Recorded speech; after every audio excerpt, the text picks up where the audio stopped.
Alors, question un peu personnelle, mais enfin, vous avez déclaré que vous étiez juif, notamment en traitant quelqu'un qui vous critiquait d'antisémite. Voilà, je ne vais pas rentrer là-dedans, mais enfin... est-ce que vous pensez que... bon, je vais parler de l'antisémitisme de gauche, parce que je m'intéresse un peu à cette question. Je trouve qu'on ne s'y intéresse pas assez, d'ailleurs. On parle toujours de l'antisémitisme, mais vous, c'est l'un de vos sujets, quand même, l'antisémitisme, le sionisme, Israël, etc. Donc, que pensez-vous du fait que l'antisémitisme de gauche, depuis Marx, assimile le juif au capitaliste, et à Rothschild, et aux banquiers, qui doivent donc être combattus en tant que tels? Qu'est-ce que vous en pensez, vous? Alors tout d'abord, pour la première partie de votre question, l'histoire de qualifier la personne d'antisémite, c'était quelque chose d'absurde. C'était un truc provocateur, justement, pour reprendre les attaques qui sont faites perpétuellement de la part des juifs qui se victimisent. Bref. Vous ne vous victimisez pas. Enfin, tu ne te victimises pas. Non. Je me caractérise d'abord comme citoyen français avant d'être juif. Voilà. Par rapport aux juifs et au capitalisme, et l'antisémitisme de gauche. Je sais pas comment on pourrait caractériser l'antisémitisme de gauche. Après, je pense que l'image du juif banquier, elle a hérité de toute une histoire, notamment les juifs qui étaient exclus d'un certain nombre de métiers, et donc contraints peut-être, après je pourrais pas dire exactement, mais de faire des métiers de banque. Maintenant, après c'est un fait quand même assez frappant. C'est vrai qu'il y a beaucoup de gens de religion juive qui sont dans des banques.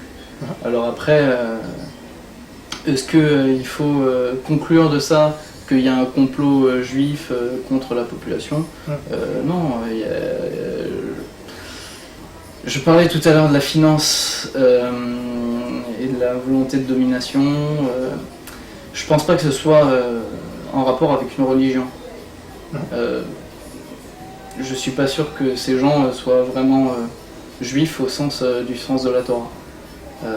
Mais après, c'est d'autres problèmes. Mais pointer les juifs comme responsables de la crise ou des malheurs qu'il y a dans ce monde, c'est une façon peut-être commode de rassembler des gens qui seraient peut-être mal informés ou qui auraient peut-être une aversion à croire à ces choses-là. Et puis ça permet aussi de ne pas peut-être parler des problèmes de fond et d'avoir une démarche constructive.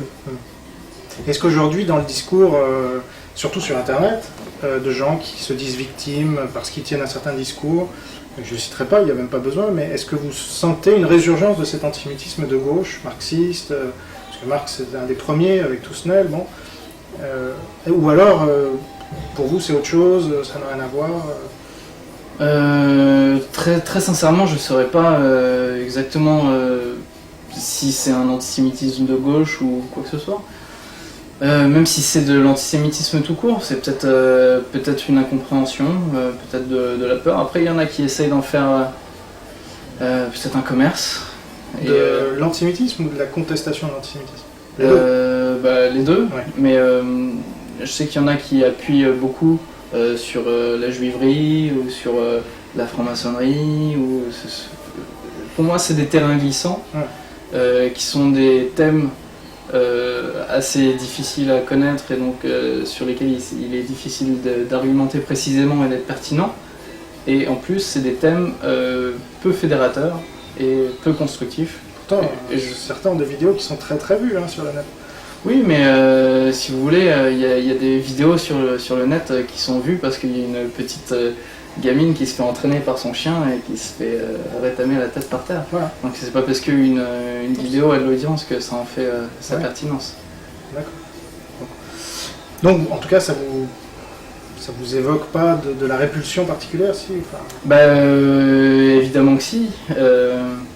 Mais je serais tenté de dire qu'il faut prendre de la distance par rapport à ces gens-là. Et peut-être relativiser leur importance aussi, parce que peut-être qu'effectivement ils sont très visibles, peut-être qu'effectivement leurs vidéos font beaucoup de vues. Après, quelle est leur influence réelle, quelle sera leur influence dans l'avenir?